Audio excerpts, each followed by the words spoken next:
What is up, guys? Today it's gonna be more of a vloggy style of video. We're not only trading London, but we're also traveling to London to trade London. So that's gonna be quite epic. We're going to be invited by Brightfunded to be on the podcast together with ZamcoCapital. So that's going to be a crazy story. Big funded trader, so very interesting to talk with him.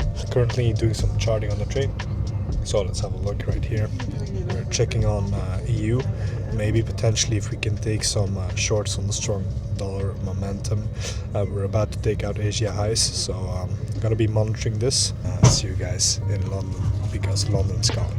So we arrived at London, a bit more awake right now, as obviously in the morning. We're arriving soon, and I'll take you down into the city, show some shots, and then we'll discuss what we're gonna do on the podcast later. So we arrived good and well in London, and of course the first thing to do, grab myself a nice iced latte, just enjoying the weekend. We have some nice plans today. London is just always on. There's a lot of things to do here.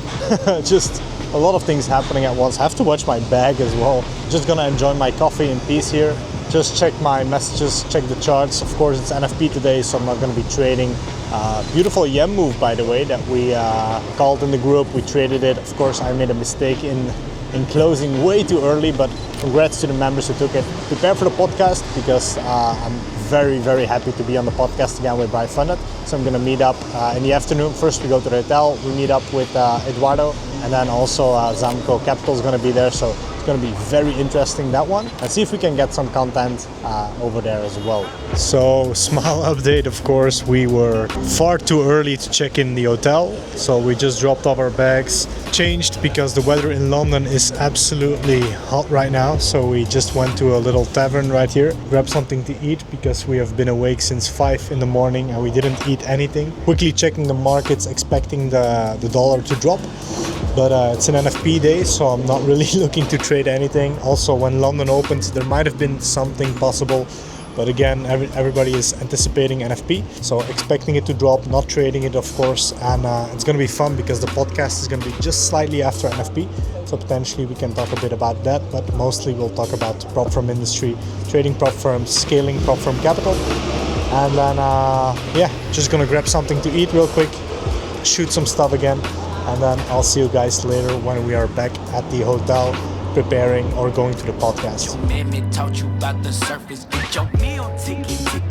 So we finally checked in the hotel room. We did a couple of little extra things because I totally forgot last time to bring a little gift for the host and to thank him for inviting us, of course. So last time I totally forgot, was a bit rushed, and now I had some time. So I was thinking, what do you buy a guy who's into trading? It's always difficult. So I made the decision to go for 2 trading books. So I have this nice little gift wrapped present for him. I have the book The Man Who Solved the Market, and then also one from Napoleon Hill, The Psychology of Wealth. So it's going to be very interesting because I really like the books myself. I didn't read them.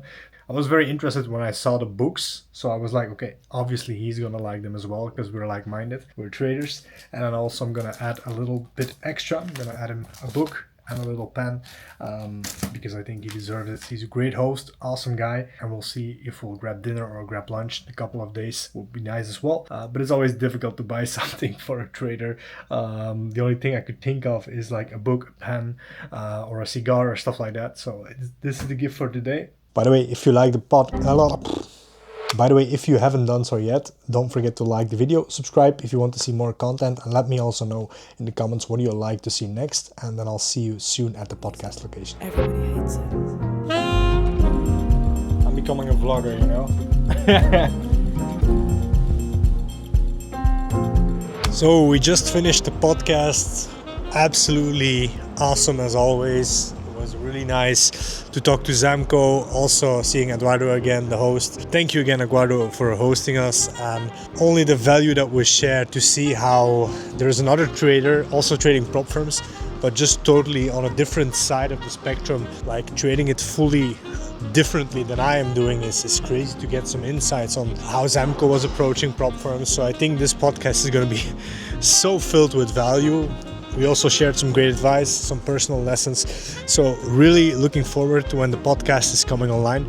So I hope you guys will love the podcast. We really put a lot of time in it. I think every podcast we do should have a part 2 where we can just keep yapping about everything about trading. It's just a conversation that never stops. So thank you again for Brightfunded for hosting this one. Looking forward to the next episodes as well. And I hope you guys will enjoy the podcast. So again, first order of the day was grabbing a coffee. We found a nice little location to talk a bit about the podcast from yesterday. I have a wonderful view, so let me show you guys the view. Not sure if you can see it fully on here, but we have this nice park view right here. And we can see the eye, the bridge, London Tower, all that stuff, but it's not very clear on the camera. And then I just wanted to talk a bit about yesterday with Zamco, which was actually crazy, the things that he mentioned. Also, let me know if you like this kind of content. If you want to see more vlog, more lifestyle, of course I know you guys want to see more of the charts trading, but let's talk a bit about some things that I was really surprised with Zamco.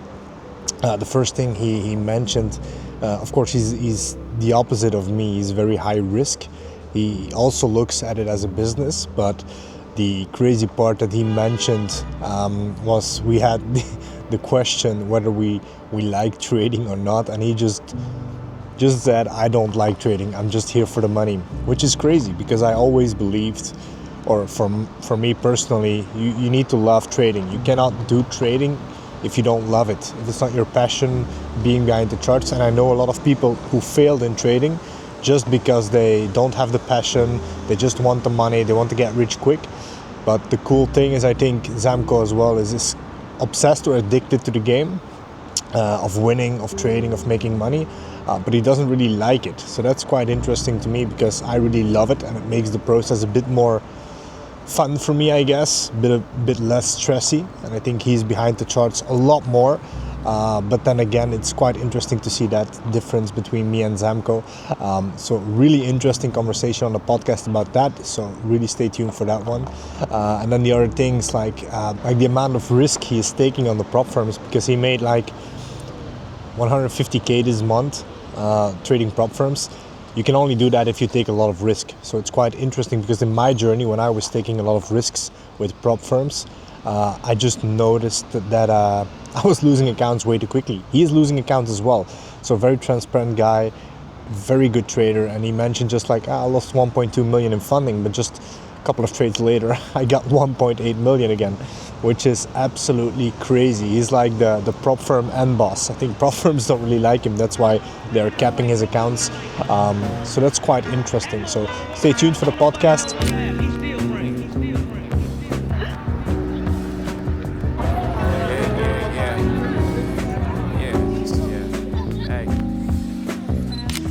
By the way, we're just walking here, and I wanted to do a little quick one because doing these kind of vlogs, and it's already quite out of the comfort zone, and I think it's very important that you do these things. And I'm usually taking spots where there's no people. So right now I'm just testing myself, taking the busiest spot here in London. Let's look. See, it's quite busy here. So I'm really testing myself here. So if I'm a bit anxious on camera and doing this vlog, just be aware that this is all new to me, and I'm really stepping out of the comfort zone. So I hope you guys like the content, and just know that nobody gives a fuck about what you're saying. They're just enjoying their day, and everybody is just caring about themselves. And if you record yourself, they'll just forget about you in 1 minute. And I hope you guys love the content this far. I hope this doesn't come as a surprise. Just before we're going to talk about the crypto market, very small funny thing. I was just saying when we were looking for a spot to talk about the crypto market and give you guys an update, I was saying to myself, this bull run, it's got to be either Magdo or Lambo. So suddenly, like 15 minutes later, 30 minutes later, we passed a Lamborghini dealership. So that was really cool. Of course, I went inside, manifestation. You really want to feel that energy. Went in the car, and I'm absolutely sure that the Lamborghini Urus is so insane. Like if you're You can always see the pictures online, you can see it drive, you can hear the sound, but if you're sitting in that car, the energy, the feeling, it's just different. And it's quite important if you want to achieve something, like driving a special car or a watch. It's not that big of a deal, but if that's one of your goals, like you really want to feel that energy. It's the same with any goal you want to achieve. If you can feel the energy and live like you've already achieved it, you're going to get there way faster. Next, I'm going to go to a spot, talk a bit about the crypto market and some important things that you should be aware of. So I found the perfect spot this time, no people around, talking about the crypto market, because I know a lot of people are getting interested again. There's a lot of momentum building in the crypto market. To me also, I understand if you're bullish on the long-term play, on the long-term narrative in crypto, you're always bullish, you're always on, you always want to see Bitcoin go up. But if you have a little bit of that mentality as a trader, it's quite important. Like, especially right now where we are in the market, we had a lot of fear the last couple of months. Like people saying the altcoins are not gonna pump, there's no alt season. Bitcoin, nobody was confident, it was going down, down, down. And now people are starting to get confident again. But if you're trying to trade right now or buy Bitcoin right now, this is not the right time. You always need to buy when there's fear, and you always need to sell when people get greedy. That's why we use the fear and greed index, right? So obviously the last couple of weeks we had Bitcoin breaking out, very impulsive, but it's not the best idea. If you just ask the question, where is price at right now? Bitcoin is again at a high. Just look at the range. We had a very impulsive move, and at this point it just doesn't make sense to buy it. Just think as an investor, would you buy if price is high? No, of course not. Don't let your emotions play in that. And we want to see Bitcoin drop again, and potentially if we get a correction, like our odds as a trader to take a short position in Bitcoin is going to be way bigger than taking a long. And just combining that risk to reward and understanding that it's in your own interest to look for shorts on the highs, to look for longs at the bottom. When there's fear, you look for longs. When there's greed, you look for the shorts again.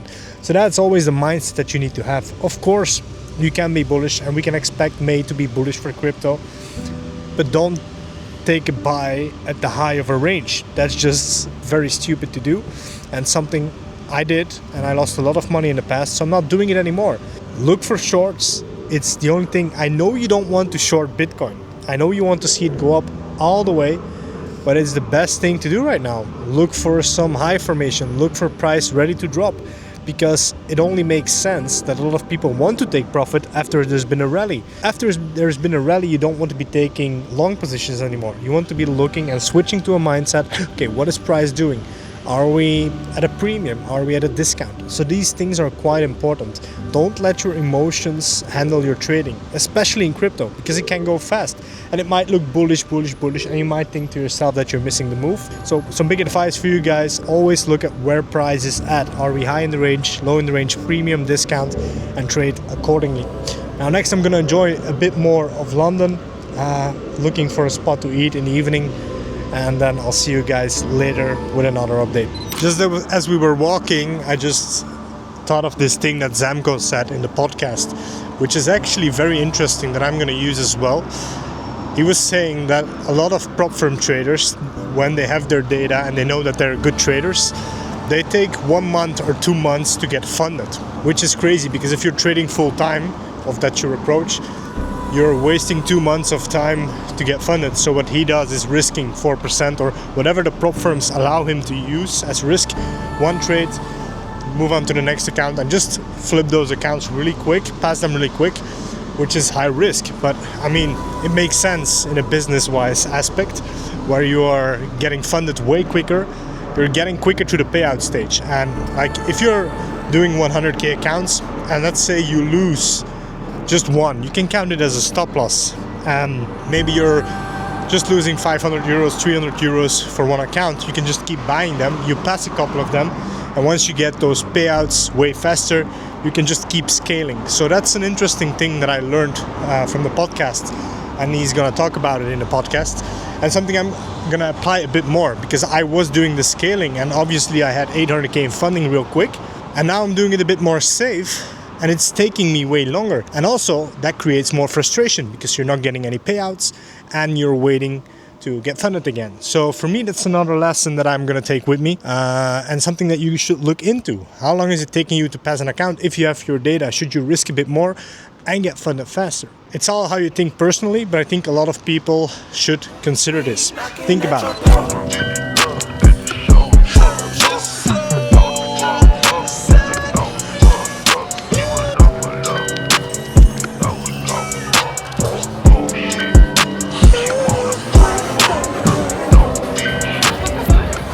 So today we are traveling back. This is the end of the trip. This trip was a great reminder that if you don't take any risks at all and if you play it too safe, you'll achieve nothing in the end. So a big reminder that it's okay to take a bit of risk in your life. In the end, we realized again, if you come to London, everything is a bit more expensive. I think it's almost double as in Belgium.